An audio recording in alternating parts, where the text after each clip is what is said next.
Hello YouTube. This is going to be one of those just fun speculation videos, okay?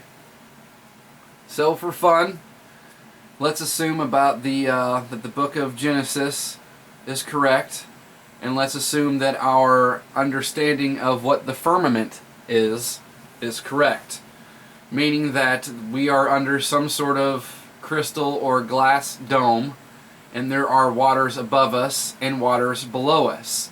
And I can tell you right now, half of that is factually correct, because I'm going to put these links below. There is an underwater lake, and I'm sure there are many examples of this, but one I'll just show underneath from the professionals, if you will, from like Discovery Channel or something like that. There is an underwater lake beneath the Gulf of Mexico. It has its own, as they called, sandy beach and all. And when they try to take one of their little submarines down there, they bounced off the top of it. They could not penetrate the water.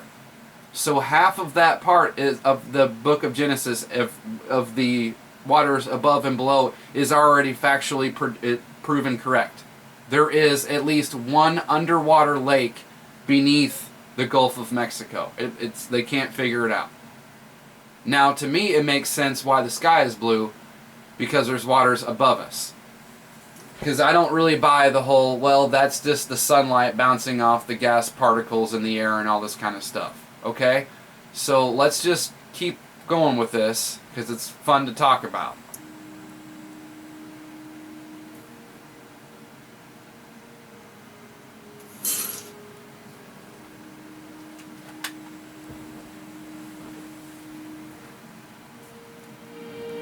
In the 600th year of Noah's life, in the 2nd month, the 17th day of the month, the same day were all the fountains of the great deep broken up, and the windows of heaven were opened. And the rain was upon the earth 40 days and 40 nights. The fountains also of the deep and of the windows of heaven were stopped, and the rain from heaven was restrained. See, now that makes sense to me, why it would rain 40 days and 40 nights.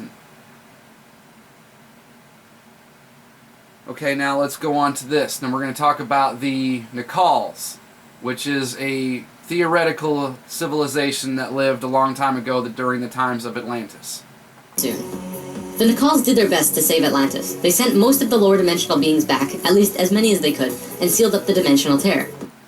Okay, so there they go talking about basically them using something like CERN, opening some sort of wormhole or portal or dimensional tear, as they said, letting things out and putting things through, just like CERN has their own scientists have said themselves, because the theory is that's what's destroyed Atlantis. And what's interesting is that if you look at the Milky Way, that looks pretty similar, let me zoom out here, to that dimensional tear.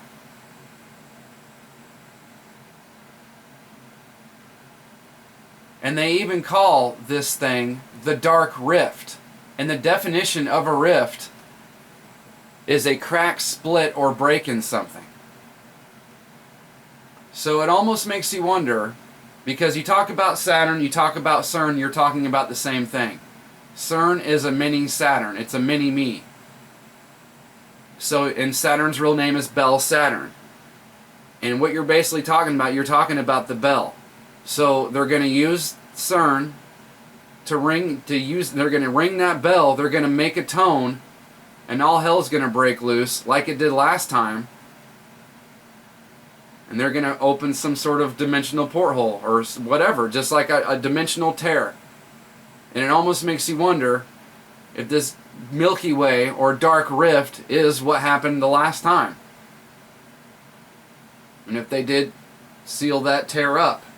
It's funny they call it the Milky Way, because they're talking about the woman side of Saturn, because Saturn plays both female and male and woman, man and woman. That's why if you look at the pictures, Saturn has, like, as a goat, it has tits. The Milky Way, the milk is a reference to the breast or the boob or the tit, and that's a reference to the woman. And not all women, we're talking about chaos, we're talking about the whore. So when they say Milky Way, to me it sounds like they're saying the Saturn's way. And the dark rift, that's a crack. And that clip from The Simpsons is very interesting. So just throwing that out there. It's where I am right now. Links will be below. Thank you very much to my subscribers for the support.